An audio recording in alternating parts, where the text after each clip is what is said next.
ಸಿದ್ದರಾಮಯ್ಯನವರು ಮಾತ್ರವಲ್ಲ, ಜಿಲ್ಲಾ ಉಸ್ತುವಾರಿ ಸಚಿವರು ಜಮೀರ್ ಅಹಮದ್ ಖಾನ್ ನಾವಂತೂ ನಿರಂತರವಾಗಿ ಒಂದು 2-3 ರಿಪೋರ್ಟೇ ಮಾಡಿಬಿಟ್ವಿ ಜಮೀರ್ ಅವರ ವರ್ತನೆ ಕುರಿತಾಗಿ, ಹಾಗೆ ಈ ಪ್ರಕರಣದ ಬಗ್ಗೆ ಇರುವ ಪ್ರತಿಕ್ರಿಯೆಯ ಕುರಿತಾಗಿ. ಡ್ಯಾನ್ಸ್ ನೋಡ್ಲಿಕ್ಕೆ ಹೋಗೋಕ್ಕಾಗತ್ತೆ, ಕುದುರೆ ಹತ್ತು ಸವಾರಿ ಮಾಡ್ಲಿಕ್ಕಾಗತ್ತೆ, ಪೊಲಿಟಿಕಲ್ ಟ್ರಿಪ್ಗಳನ್ನು ಮಾಡ್ಲಿಕ್ಕಾಗತ್ತೆ, ಆದರೆ ತಮ್ಮದೇ ಉಸ್ತುವಾರಿಯಲ್ಲಿರುವ ಜಿಲ್ಲೆಗೆ ಹೋಗ್ಲಿಕ್ಕೆ ಈ ಕ್ಷಣದವರೆಗೂ ಕೂಡ ಜಮೀರ್ ಸಾಹೇಬ್ರಿಗೆ ಪುರ್ಸೊತ್ತಾಗಿಲ್ಲ, ಟೈಮ್ ಸಿಕ್ಕಿಲ್ಲ.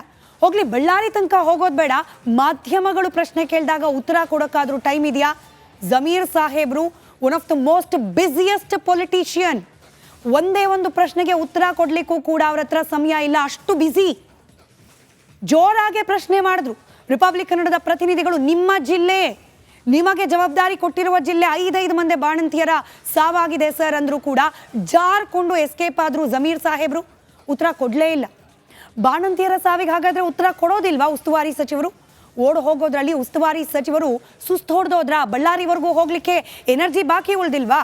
ಒಬ್ಬರ ಹಿಂದೆ ಒಬ್ಬರಂತೆ 5 ಮಂದಿ ಬಾಣಂತಿಯರು, 5 ಮಂದಿ ಬಾಣಂತಿಯರು, 5 ಮಂದಿ ಬಾಣಂತಿಯರ 5 ಹಸುಗೂಸುಗಳು. ಆ ಬಾಣಂತಿಯರ ಕುಟುಂಬಸ್ಥರು ಇಬ್ರಿಬ್ರು ಅಂತ ಲೆಕ್ಕ ಹಾಕಿದ್ರು ಕೂಡ 10 ಮಂದಿ. ಇಷ್ಟು ಜನರ ಸಂಕಷ್ಟವನ್ನ ಕೇಳಿಸ್ಕೊಳ್ಳಿಕ್ಕೆ ಪುರುಸೊತ್ತು ವ್ಯವಧಾನ ಇಲ್ಲ ಅಂದಮೇಲೆ ಜವಾಬ್ದಾರಿ ಮುಂದೆ ನಿಮಗೆ ಗೊತ್ತಿದೆ. ಗೆದ್ದ ಮೇಲೆ ಬಳ್ಳಾರಿಯನ್ನೇ ಮರ್ತು ಬಿಟ್ರ? ಸಂಡೂರು ಎಲೆಕ್ಷನ್ಗೆ ಬೇಜಾನ್ ಪ್ರಚಾರದ ಸಲುವಾಗಿ ಟ್ರಿಪ್ ಮೇಲೆ ಟ್ರಿಪ್ಪು. ಆದರೆ ಬಾಣಂತಿಯರ ಸಾವಾದಾಗ ಜಮೀರ್ ಅವ್ರ ಹತ್ರ ಟೈಮ್ ಇಲ್ಲ, ಬ್ಯುಸಿಯೆಸ್ಟ್ ಪೊಲಿಟಿಷಿಯನ್. ಇನ್ನು ಪ್ರಶ್ನೆ ಕೇಳಿದಾಗ ಉತ್ತರ ಕೊಡೋದಷ್ಟೇ ನಮ್ಮ ಜವಾಬ್ದಾರಿ ಅಂತ ಅನ್ಕೊಂಡಿದ್ರೆ ಒಂದು ಪ್ರಶ್ನೆ ಕೇಳಿ ಸುಮ್ಮನೆ ಆಗೋದಿಲ್ಲ ಮಾಧ್ಯಮಗಳು, ಅದರಲ್ಲೂ ರಿಪಬ್ಲಿಕ್ ಕನ್ನಡ. ಪ್ರಮುಖವಾಗಿ ಬಳ್ಳಾರಿಯ ಬಾಣಂತಿಯರ ಸರಣಿ ಸಾವಿಗೆ 5 ಮಂದಿಯನ್ನ ಹೊಣೆಗಾರರಾಗಿ ನಾವು ನಿಲ್ಲಿಸ್ತಾ ಇದ್ದೀವಿ. ಪ್ರಮುಖವಾಗಿ ಸರ್ಕಾರದ ಜವಾಬ್ದಾರಿಯನ್ನ ಮುನ್ನಡೆಸ್ಕೊಂಡು ಹೋಗ್ತಾ ಇರುವ ಸಿದ್ದರಾಮಯ್ಯನವರು, ಮುಖ್ಯಮಂತ್ರಿಗಳ ಪ್ರತಿಕ್ರಿಯೆಯನ್ನ ನೀವು ಕೇಳಿಸ್ಕೊಂಡ್ರಿ. ನೋಟಿಸ್ ಕೊಟ್ಟಿದ್ದೇವೆ, ಸಭೆ ನಡೆಸ್ತಾ ಇದ್ದೇವೆ. ಕೇವಲ ನೋಟಿಸ್ ಕೊಟ್ಟು ಸಭೆ ನಡೆಸ್ಬಿಟ್ರೆ ನ್ಯಾಯ ಸಿಕ್ಬಿಡುತ್ತಾ? ಹೋದ ಪ್ರಾಣ ವಾಪಸ್ ಬಂದ್ಬಿಡುತ್ತಾ? ಒಂದು ಪ್ರಾಣ ಕೂಡ ಹೋಗದೆ ಇರೋ ರೀತಿಯಲ್ಲಿ ವ್ಯವಸ್ಥೆಯನ್ನ ನಿರ್ವಹಣೆ ಮಾಡುವುದು ಸರ್ಕಾರದ ಆದ್ಯ ಕರ್ತವ್ಯ. ಅಲ್ಲಿಗೆ 5 ಪ್ರಾಣ ಹೋಗಿದೆ. ಇದಕ್ಕೆ ಲೋಪ ಅನ್ನೋದ್ಕಿಂತ, ಕರ್ತವ್ಯದ ಬಗ್ಗೆ ನಿರ್ಲಕ್ಷ್ಯ ಅನ್ನೋದ್ಕಿಂತ, ಜವಾಬ್ದಾರಿಯಿಂದ ಬೇರೆ ಕಡೆಗೆ ಸರ್ದಿದೆ ಸರ್ಕಾರ ಅನ್ನೋದ್ಕಿಂತ ಬೇರೆ ರೀತಿಯ ವಿಶ್ಲೇಷಣೆ ಮಾಡ್ಲಿಕ್ಕೆ ಸಾಧ್ಯನಾ? ಕೇವಲ ಮಾಧ್ಯಮದವ್ರ ಪ್ರಶ್ನೆ ಕೇಳಿದಾಗ ಹಾರಿಕೆ ಉತ್ತರ ಕೊಟ್ಬಿಡೋದು ಸಿದ್ಧ ಉತ್ತರ. ತನಿಖೆ ನಡೆಸ್ತಿದ್ದೀವಿ, ನ್ಯಾಯ ಕೊಡ್ತೀವಿ, ಕಾಂಗ್ರೆಸ್ ಸರ್ಕಾರದ ಅಡಿಯಲ್ಲಿ ಯಾರಿಗೂ ಅನ್ಯಾಯ ಆಗೋದಿಲ್ಲ. ಎಷ್ಟು ದಿನ, ಎಷ್ಟು ಮಂದಿಗೆ, ಎಷ್ಟು ಪ್ರಕರಣದಲ್ಲಿ ಇಂಥದ್ದೇ ಹಾರಿಕೆ ಉತ್ತರ ಕೊಡ್ತಾರೆ? ಹಿಂಗೆ ಹಾರಿಕೆ ಉತ್ತರ ಕೊಟ್ಟು ಜಾರ್ಕೊಳ್ಬಹುದು ಅಂತ ಹೇಳಿ ಏನಾದರೂ ತಂತ್ರವನ್ನ ರೂಪಿಸಿದ್ರೆ ರಿಪಬ್ಲಿಕ್ ಕನ್ನಡದಕ್ಕೆ ಅವಕಾಶ ಮಾಡಿಕೊಡೋದಿಲ್ಲ. ಬಾಣಂತಿಯರ ಸಾವಿನ ಬಗ್ಗೆ ನಿರ್ಲಕ್ಷ್ಯ ವಹಿಸೋದು ಸರಿನಾ? ರಾಜ್ಯದ ಮುಖ್ಯಮಂತ್ರಿಗಳಾಗಿ ಜವಾಬ್ದಾರಿಯನ್ನ ಮರೆಯೋದು ಸಾಧ್ಯನಾ? ಸಾವಿನ ಬಗ್ಗೆ ಪ್ರಶ್ನೆ ಮಾಡಿದ್ರೆ ಸಿಡುಕ್ಬಿಟ್ರು ಸಿದ್ದರಾಮಯ್ಯನವರು.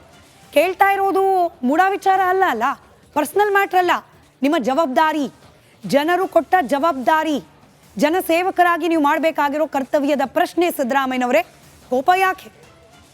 ಸಿದ್ದರಾಮಯ್ಯ, ಅಲ್ಲಿ ಸಾವಾಗ್ತಾ ಇರೋದು ಮಹಿಳೆಯರದ್ದು, ಭವಿಷ್ಯ ಕತ್ತಲೆಗೆ ಎಸರ್ದಿರೋದು ಮಕ್ಕಳದ್ದು. 2ರ ಜವಾಬ್ದಾರಿ ಕೂಡ, ಮಕ್ಕಳು ಮಹಿಳೆಯರ ಜವಾಬ್ದಾರಿ ಕೂಡ ಸಚಿವೆ ಲಕ್ಷ್ಮೀ ಹೆಬ್ಬಾಳ್ಕರ್ ಅವರ ಹೆಗಲ ಮೇಲೆ ವಹಿಸಿದೆ ಸರ್ಕಾರ.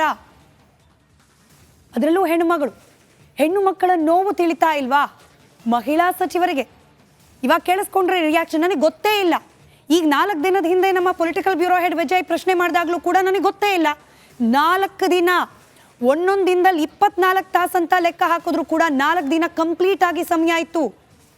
ಏನಾಗ್ತಿದೆ ಬಳ್ಳಾರಿ ಅಂತ ಹೇಳಿ, ಬಳ್ಳಾರಿಯ ಬಾಣಂತಿಯರ ಕತೆ ಏನಾಗ್ತಿದೆ ಅಂತ ಹೇಳಿ ತಿಳ್ಕೊಳ್ಳಿಕ್ಕೆ ಪುರ್ಸೊತ್ತಿಲ್ವಾ ಮಹಿಳಾ ಮತ್ತು ಮಕ್ಕಳ ಕಲ್ಯಾಣ ಸಚಿವರಿಗೆ? ಬಾಯಿ ತೆರೆದ್ರೆ ಸಾಕು, ಗೃಹಲಕ್ಷ್ಮಿ, ಮಹಿಳೆಯರ ಸ್ವಾವಲಂಬಿತನ, ಸಬಲೀಕರಣ ಇತ್ಯಾದಿ ಮಾತನಾಡೋ ಮೇಡಮ್ ಅವ್ರಿಗೆ ಮಹಿಳೆಯರ ಪ್ರಾಣ ಹೋಗ್ತಾ ಇದೆ ಕಾಣಿಸ್ತಾ ಇಲ್ವಾ? ಬಾಣಂತಿಯರ ಸಾವಿಗೆ ಕೊಡೋ 2,000 ರೂಪಾಯಿ, ನಾವಿಲ್ಲಿ ಗ್ಯಾರಂಟಿ ಹಣವನ್ನು ದೂಷಣೆ ಮಾಡ್ತಾ ಇಲ್ಲ ಅಥವಾ ಅದ್ರ ಬಗ್ಗೆ ನಿರ್ಲಕ್ಷ್ಯದ ಮಾತನಾಡ್ತಾ ಇಲ್ಲ. ಕೇವಲ ಮಹಿಳೆಯರಿಗೆ 2,000 ರೂಪಾಯಿ ಕೊಟ್ಬಿಟ್ರೆ ಸಾಕ, ಅಲ್ಲಿಗೆ ಜವಾಬ್ದಾರಿ ಮುಗ್ದೋಯ್ತಾ? ಸಾವಿಗೆ ಕಾರಣ ಯಾರು? ಸಾವಿಗೆ ಕಾರಣವಾಗ್ತಾ ಇರುವ ಫ್ಯಾಕ್ಟರ್ ಆದರೂ ಯಾರು ಕಂಡು ಹಿಡಿತಾರೆ? ಶಿಕ್ಷೆ ವಿಧಿಸೋವರೆಗೂ ಬಿಡೋದಿಲ್ಲ ಅನ್ನೋ ಹಠ ಯಾರು ಹಿಡಿತಾರೆ? ಗೃಹಲಕ್ಷ್ಮಿಯರಿಗೆ 2,000 ಕೊಡೋದಷ್ಟೇ ಅಲ್ಲ ಮೇಡಮ್, ಅಲ್ಲಿ ಪ್ರಾಣ ಕಳ್ಕೊಳ್ತಾ ಇರೋ ಬಾಣಂತಿಯರ ಪರವಾಗಿ ನಿಲ್ಲೋದು ಕೂಡ ನಿಮ್ಮ ಜವಾಬ್ದಾರಿ. ಮರ್ತಿದ್ರೆ ರಿಪಬ್ಲಿಕ್ ಕನ್ನಡ ನೆನಪು ಮಾಡ್ತಿದೆ, ಈಗಲಾದರೂ ಎಚ್ಚೆತ್ಕೊಳ್ಳಿ. ಬಳ್ಳಾರಿ ಬಾಣಂತಿಯರ ಸಾವಿನ ಬಗ್ಗೆ ಗೊತ್ತೇ ಇಲ್ಲ ಅಂತ ಹೇಳ್ತಿರುವ ಸಚಿವೆ ಇನ್ನಾದರೂ ಗೊತ್ತು ಮಾಡಿಕೊಳ್ಳಿ ಅನ್ನೋದು ನಮ್ಮ ಕಳಕಳಿಯ ಮನವಿ ಕೂಡ. ಕ್ಲಿಯರ್ ಕಟ್ ಆಗಿ ಗೊತ್ತಾಗ್ತಾ ಇದೆ ಆ ಆಸ್ಪತ್ರೆಯಲ್ಲಿ ಔಷಧಿಯ ವಿಚಾರದಲ್ಲಿ ಲೋಪ ಆಗಿದೆ ಅಂತ. ವೈದ್ಯಕೀಯ ಶಿಕ್ಷಣ ಸಚಿವರು ಶರಣ್ ಪ್ರಕಾಶ್ ಪಾಟೀಲ್ರು ಅವರದ್ದು ಮತ್ತೊಂದು ವರ್ಷನ್. ವೈದ್ಯಕೀಯ ಶಿಕ್ಷಣ ಸಚಿವರಿಗೆ ಲೇಟಾಗಿ, ವೆರಿ ಲೇಟಾಗಿ, ಸ್ವಲ್ಪ ಲೈಟಾಗಿ ವಿಷಯ ಗೊತ್ತಾದಂಗಿದೆ. ಔಷಧಿಗೆ ಬ್ರೇಕ್ ಹಾಕಿದ್ದೇವೆ, ಫ್ರೀಸ್ ಮಾಡಿಸಿದ್ದೇವೆ, ರಿಪೋರ್ಟ್ಗೋಸ್ಕರ ಕಾಯ್ತಾ ಇದ್ದೇವೆ, ರಿಪೋರ್ಟ್ ಬಂದ್ಬಿಡುತ್ತೆ ಕ್ರಮ ಕೈಗೊಳ್ತೀವಿ ಅಂತ ಹೇಳ್ತಿದ್ದಾರೆ. ಫಸ್ಟ್ ಆಫ್ ಆಲ್ ಅಂಥದ್ದೊಂದು ದೋಷಪೂರಿತವಾದ ಔಷಧ ಆಸ್ಪತ್ರೆಯ ಒಳಗೆ ಹೋಗ್ಲಿಕ್ಕೆ ಬಿಟ್ಟಿದ್ದಾದರೂ ಹೆಂಗೆ? ಪ್ರೊಸೀಜರ್ಗಳನ್ನು ಫಾಲೋ ಮಾಡಿದ್ದೇ ಆದಲ್ಲಿ 131 ತಪಾಸಣೆಗಳಾದ ನಂತರ ಮಾತ್ರ ಒಂದು ಚಿಕ್ಕ ಸಿರಿಂಜ್ ಕೂಡ ಆಸ್ಪತ್ರೆ ಒಳಗೆ ಬರ್ಲಿಕ್ಕೆ ಅವಕಾಶ ಇರೋದು. ಹಾಗಾದರೆ ರೂಲ್ಸೇ ಫಾಲೋ ಆಗ್ತಿಲ್ಲ ಅಂತ ಆಯ್ತಲ್ಲ. ಈಗ ಬ್ರೇಕ್ ಹಾಕೋದಲ್ಲ, ಇಂಥ ಔಷಧಗಳು ಆಸ್ಪತ್ರೆ ಒಳಗೆ ಬರೋಕ್ಕೆ ಮುಂಚೆನೇ ಬ್ರೇಕ್ ಹಾಕಬೇಕಾಗಿತ್ತು. ಅಲರ್ಟ್ ಆಗಿರಲಿಲ್ವಾ? ಆವಾಗ ಬಡವರು ಸಾಯೋವರೆಗೂ ಕೂಡ ಅಲರ್ಟ್ ಆಗೋದಿಲ್ವಾ? ಮೊದಲೇ ಔಷಧಗಳ ಗುಣಮಟ್ಟದ ಪರೀಕ್ಷೆ ಮಾಡಲಿಕ್ಕೆ ಸಾಧ್ಯ ಇರಲಿಲ್ವಾ? ಸಾವಿನ ತನಿಖೆಯಲ್ಲೇ ದಿನವನ್ನ ದೂಡ್ತಾ ಇದೆಯಾ ಕಾಂಗ್ರೆಸ್ ಸರ್ಕಾರ? ನೇರವಾದ ಪ್ರಶ್ನೆ ರಿಪಬ್ಲಿಕ್ ಕನ್ನಡ ಕೇಳ್ತಾ ಇದೆ.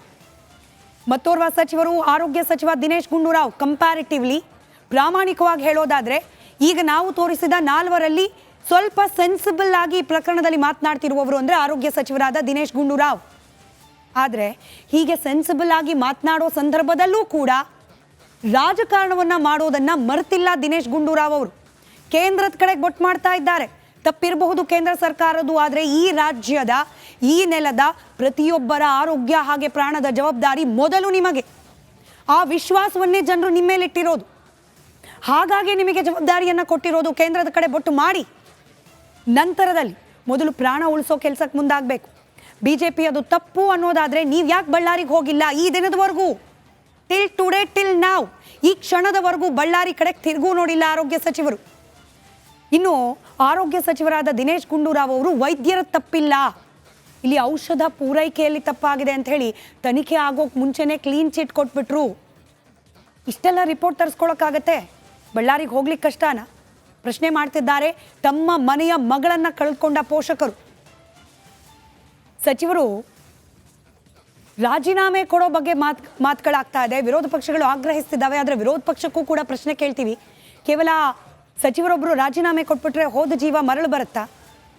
ಜಾರಕಿಯ ಮಾತುಗಳನ್ನು ಬಿಡಿ, ಜವಾಬ್ದಾರಿಯಿಂದ ನಡ್ಕೊಳ್ಳಿ ಅಂಥೇಳಿ ಕೇವಲ ಆಡಳಿತ ಪಕ್ಷಕ್ಕೆ ಮಾತ್ರವಲ್ಲ ವಿರೋಧ ಪಕ್ಷಕ್ಕೂ ಕೂಡ ರಿಪಬ್ಲಿಕ್ ಕನ್ನಡ ಕೇಳ್ಕೊಳ್ತಾ ಇದೆ. ಬಳ್ಳಾರಿಯಲ್ಲಿ ಆಗ್ತಾ ಇರುವ ಈ ಸರಣಿ ದುರಂತಗಳು ಈ ಕ್ಷಣಕ್ಕೆ ನಿಂತೋಗ್ಲಿ ಅನ್ನೋದು ರಿಪಬ್ಲಿಕ್ ಕನ್ನಡದ ಕಳಕಳಿಯ ಮನವಿ. ಹಾಗಾಗಿ ನಮ್ಮ continuous non stop ground report, live coverage ಬಳ್ಳಾರಿಯಿಂದ.